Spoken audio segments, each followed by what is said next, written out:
Okay, I want to start with a very simple question that I think a lot of people have heard this phrase, but if you could just explain it in the simplest of terms, what is the power of local? I'll take that one, Trey. Sure. I guess the power of local is a tagline that we use to describe the importance of using all of the resources that we have as a community and as a region together to create the most success that we can for everybody. Community banks are becoming a thing of the past, and it's really at the core of who we are. And, you know, Mississippi is not the most economically well-off state in the United States, and so we feel a real compelling tug, I guess, to use every resource that we can to try to pull as much together to give everybody a chance to be successful, including ourselves. And this event was called Bridging the Gap. So how does bridging the gap of the power of local, what is the gap that needs to be bridged? Well, we identified the gap that needs to be bridged by working with the EMBDC. They conducted a survey at the end of last year among some local business owners in the area. Mm-hmm. And the respondents overwhelmingly said that the two things they needed the most were, number one, access to capital, and the second thing was help identifying sources of capital. So that is the gap that we identified. You know, we've got the capital, they have the need, but there seems to be a gap there in connecting the two. So what this event was designed to do was to bring those local business owners or aspiring business owners in that day face to face with those resources that they have expressed a desire for or a need for.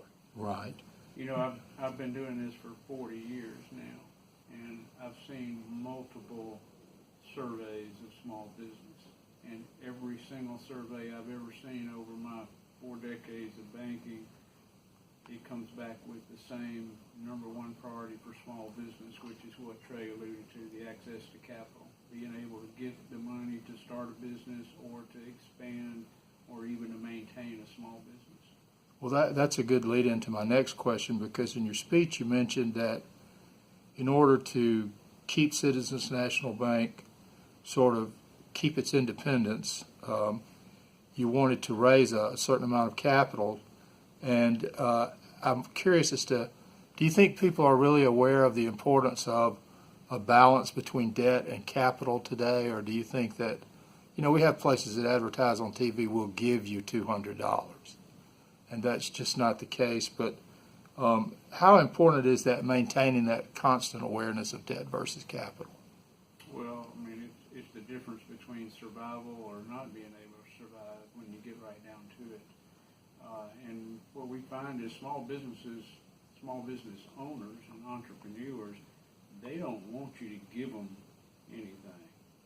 They just want the opportunity to take an idea and start a business and resource that startup and then employ people and have a little piece of success for themselves and the people that work for them and with them, and to serve, you know, the target market that they're trying to serve in the community. And, you know, when you get right down to it, the way we define small business loan would be anything less than $1 million loan would be a small business loan.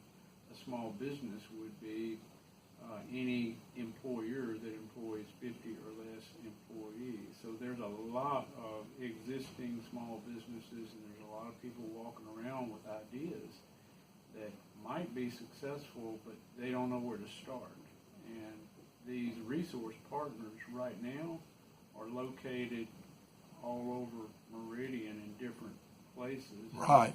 And it makes it really complex, you know, and confusing. Right, I picked that up. For a person to figure out where there are resources, but they're scattered around. So this was an attempt to try to pull all those into a central location, and so people would know who they are and where they are.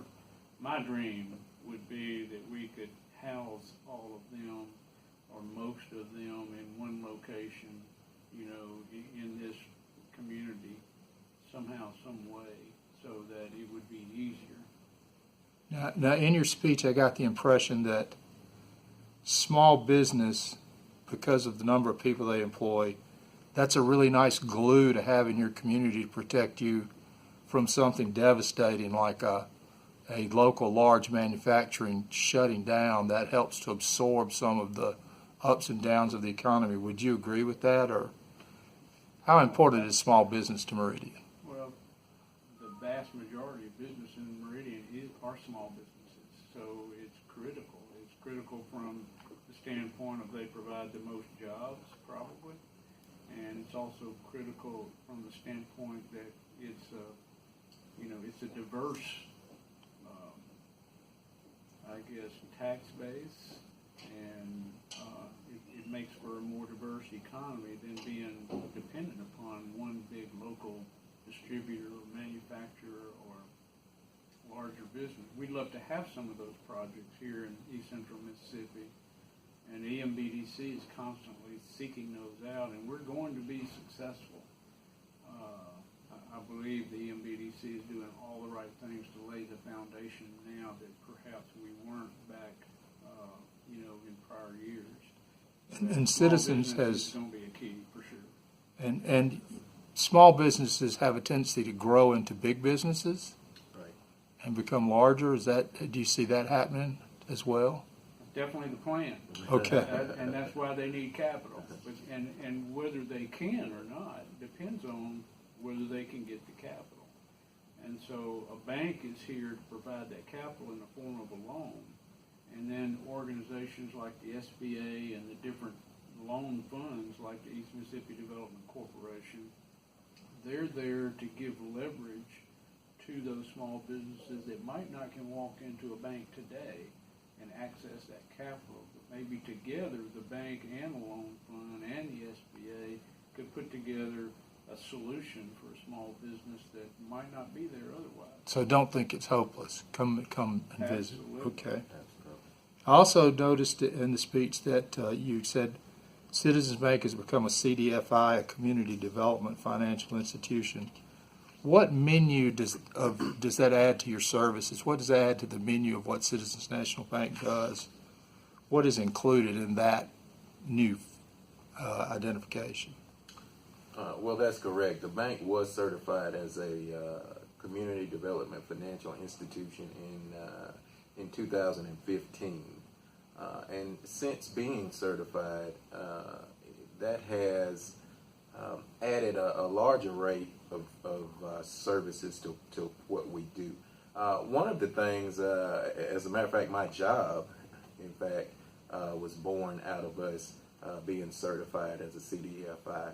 And one of the things that I'm doing is I'm out in the community doing everything that I can to gauge the needs of small business owners and entrepreneurs and others in our community, what their needs are in terms of financial services and things of that nature. So it's a conscious effort on the part of our bank to extend our reach and reach out into parts of the community that maybe we traditionally haven't, and make more of an effort to bring those small business owners and those people into mainstream banking. And so my last question is, if I was interested in starting a small business, could I come here and start my journey here? Would there be somebody could I come see you and you would help me figure out what I need to do and maybe work back through this menu if I had unfortunately missed this Power of Local event, which was a really nice event, by the way? Absolutely, and that's another great question, and it ties right back into your previous question as one of the things or additional services that we're offering since being certified as a community development financial institution. What we describe as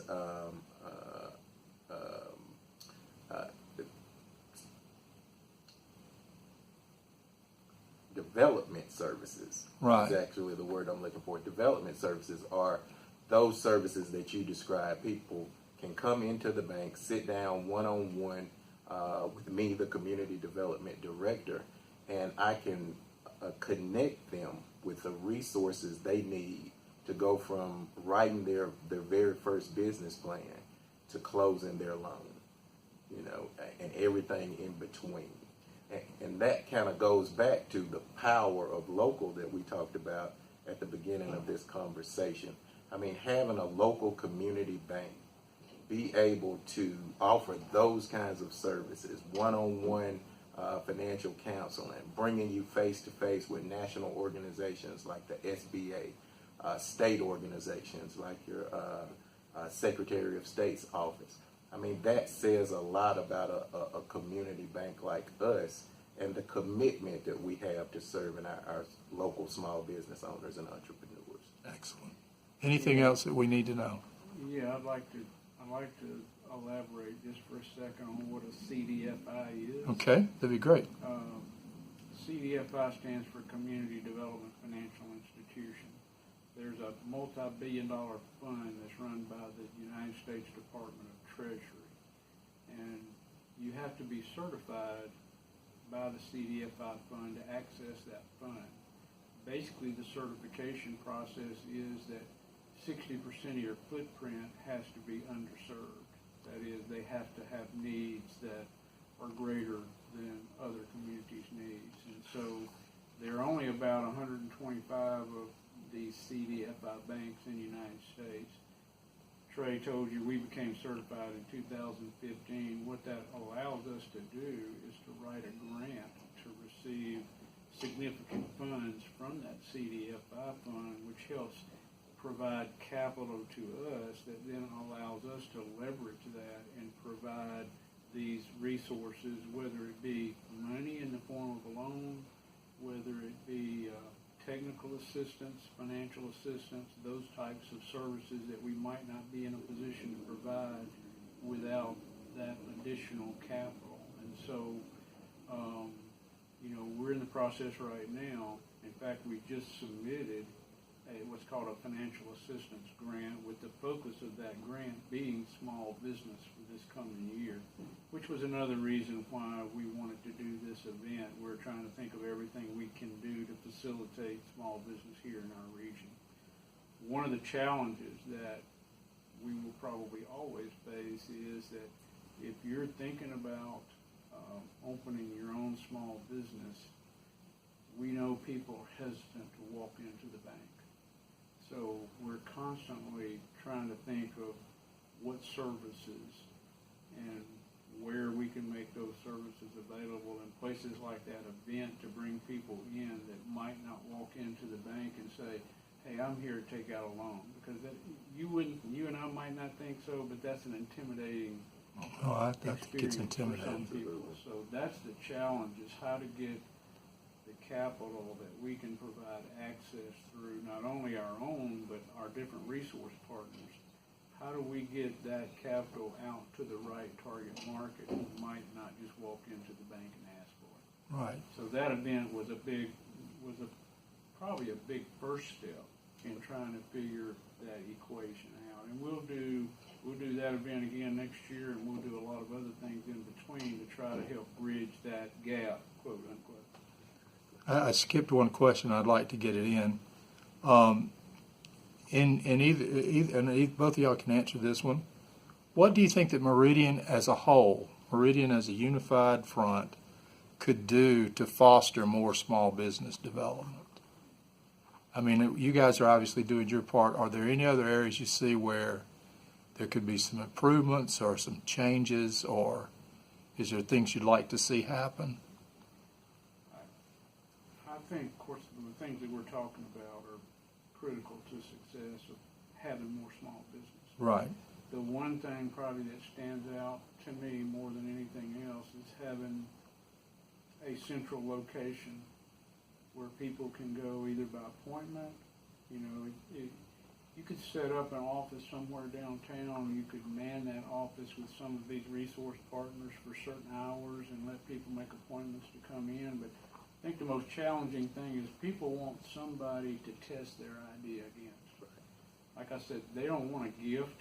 They want to see if they have an idea, and they can put that idea into the form of a business plan that would then give them access to capital that would allow them to get a foothold in starting that business and growing that business. And that's very difficult today to do in most communities.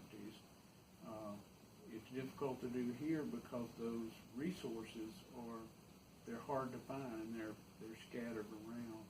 And in the way the banking industry has evolved, it's a niche that I think that we can fill that we don't believe anybody else is going to fill. And we're trying to figure it out as we go, how to pull that off and pull that together. The CDFI certification and the grant money that we can get through the CDFI fund helps us be able to afford to do that. So we look forward to, we don't have all the answers. We'd be the first one to tell you we don't know exactly how to do this and how to make it work. We've got ideas and we're testing some of those ideas, and we would love feedback from the community, from the small business community, from the folks that were at that event the other day. We need to know from them, what do they experience? What are their needs? What do they run into when they try to expand their business? And then that's what the Power Local is. It's trying to take all of that and figure out how do we create more success for our community, for everybody. Right. Exactly. Well, thank you, gentlemen, for your time. It's been very informative, and we appreciate what you're doing for Meridian. We appreciate your interest in getting the word out. Thank you.